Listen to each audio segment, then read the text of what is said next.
Ils disent qu'ils sont innocents, qu'il s'agit d'une mise en scène, un complot, etc. Peut-être qu'ils ont raison, qui sait?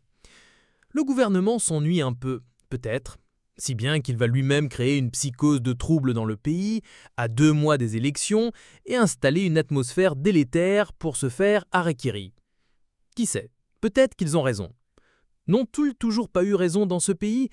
Quand, sous leur magistère, des militants de l'opposition disparaissaient pour être retrouvés après morts dans les rues, c'était pas eux les responsables.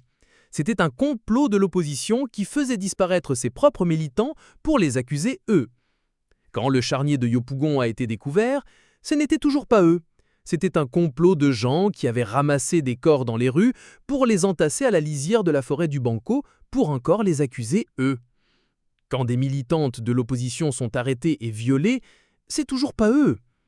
Ces militantes de l'opposition l'avaient un peu cherché elles-mêmes, non? Encore et toujours un complot.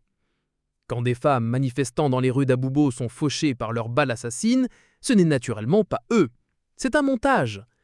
Et quand une fois redevenus opposants, ils sont à chaque fois cités dans des tentatives de déstabilisation du pays, ça ne peut pas être eux, c'est juste un complot de la justice aux ordres.